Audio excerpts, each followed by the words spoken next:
let's find out what I'm reading this spooky season.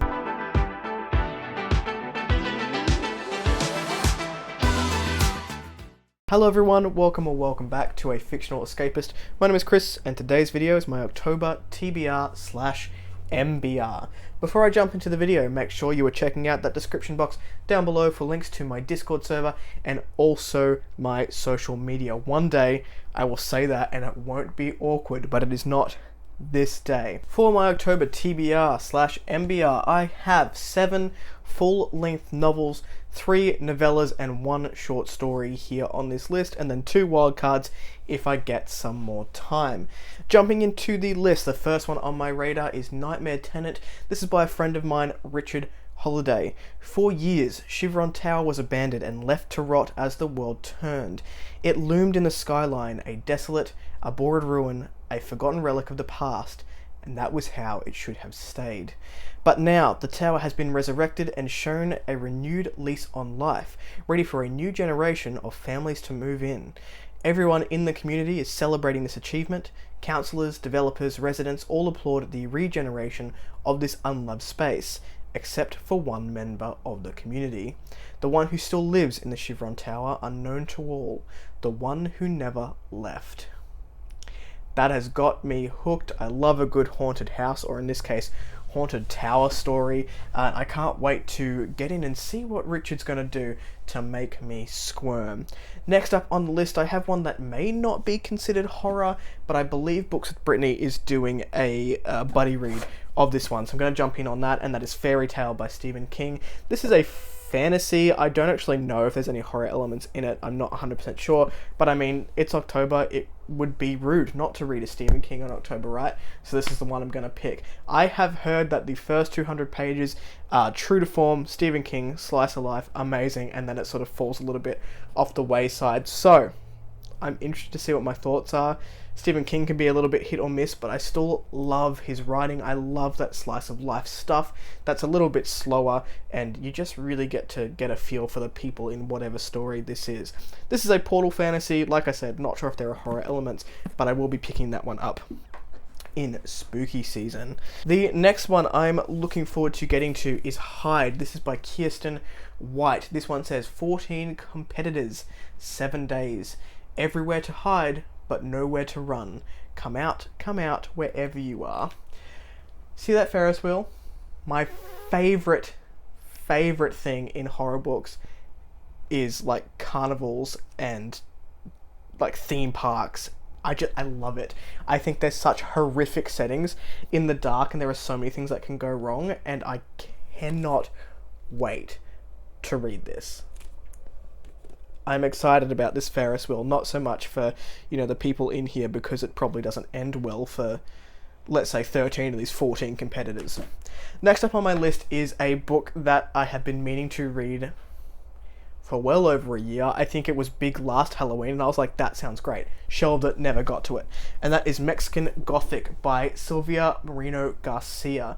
I own a few books by this author, and I've never picked one up. This is more of like an atmospheric, creepy Gothic tale. I'm not sure if it's a folk tale, but it is one of my friends over on Bookstagram's favourite authors, so I'm looking forward to reading this one as well. The good thing about horror books is they're a lot shorter than fantasy books, so I think even this one's only like 300 pages, and Hide's 250. Fairytale is the biggest one that I have on this list, I believe. The next one I'm going to be reading is an audiobook, and that is The Bird Eater by Anya Alborn.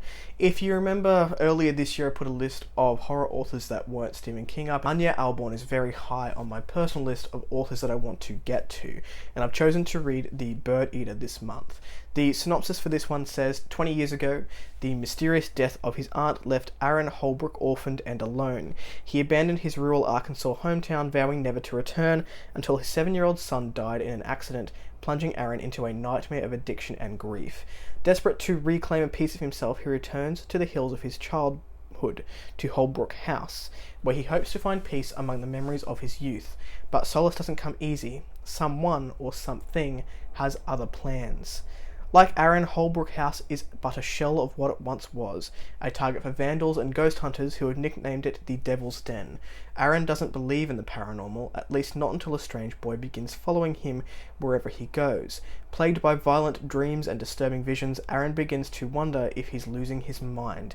But a festering darkness lurks at the heart of Holbrook House, a darkness that grins from within the shadows, delighting in Arrow's sorrow, biding its time. It is not one of the more well-known Anya Alborn books, but I wanted to try something a little bit less well-known before jumping into some of the bigger and more popular books that she has, like Brother, which I think Alex from Tall Guy Reads has on his radar for this month, or at least this spooky season. The next one that I want to jump into is another sort of theme park carnival type setting, and that is Fantasticland by Mike Bokoven. This one says, since the 1970s, Fantasticland has been the theme park where fun is guaranteed.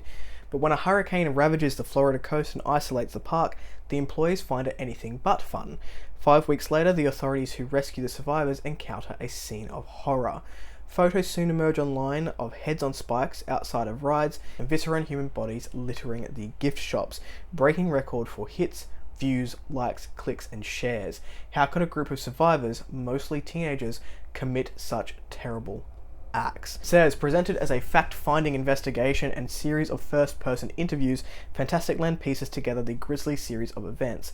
Park policy was that the mostly college-age employees surrender their electronic devices to preserve the authenticity of the Fantasticland experience. Cut off from the world and left on their own, the teenagers soon form rival tribes who viciously compete for food, medicine, social dominance, and even human flesh. This new social network divides the ravaged dreamland into territories ruled by the pirates, the shop girls, the freaks, and the mole people. If meticulously curated online personas can replace private identities, what takes over when those constructs are lost? So it does say that Fantasticland is a modern take of Lord of the Flies meets Battle Royale, and I definitely do get a Lord of the Flies vibe from that synopsis. The last full-length novel that I have here isn't a horror at all, but I'm hoping to get on board for the Escapist tour for the Trials of Ashmount by John Palladino, so if I do get on the Escapist tour's schedule, then I will be reading this one as well. This one is a grim, dark fantasy story, and it says, Sedaine is destined to collapse. Across a world rife with blood, betrayal, and brutality, 5 people wade through unexpected tragedies. An egotistical student, a fleeing refugee, a nomadic warrior, a fallen noble, and a criminal in hiding navigate the sinister dealings of politicians, 2 sudden wars, and nefarious lies that surface at Ashmount, a university dedicated to teaching the 5 branches of magic. Survival means adapting or dying. I mean, maybe there are horror elements in it, I'm not sure. It sounds pretty wild to me, and I can't wait to jump in. The next few books that I have here on the list are novellas, and these are authors that I have read earlier this year or last year and really enjoyed, and I just want to read some more of their stuff to really solidify my enjoyment of their writing. The first one is One Last Shindig by Mark Towse. This is a geriatric horror story. It says the world as we know it is coming to an end, but this group of geriatrics on One Last Shindig have no idea what's in store. As far as they're concerned, they're on a quick jaunt to see a cave full of glowworms and then back to the hotel for apple pie and custard. So get the muscle spray ready and charge into your big underpants because you're going to need them, and take a seat on this hilarious and terrifying coach tour into hell. I also do love a bit of humour in my horror. I don't know what that says about me as a person. The next one on this list is You've Lost a Lot of Blood by Eric LaRocca, and this one just says, each precious thing I show you in this book is a holy relic from the night we both perished, the night when I combed you from my hair and watered the moon with your blood. That's creepy. Can't wait. Then we have Dirty Heads by Aaron Dryce. This is a story of a boy who dreamed of becoming a man but dreamed up a monster instead. And this one's been on my radar for a little while now. The cover is weird and creepy and I want to jump into it. And the last one I have is a short story by Jeremy Ray, and this is My Mother's Eyes. It says, you're wrong, Geordie. You'll see. Draw me one last time. It's like 37 pages of weird and I am in. Just popping in to say there's another book on my TBR, but I filmed my TBR video before Roger and I committed to read this book, or short story.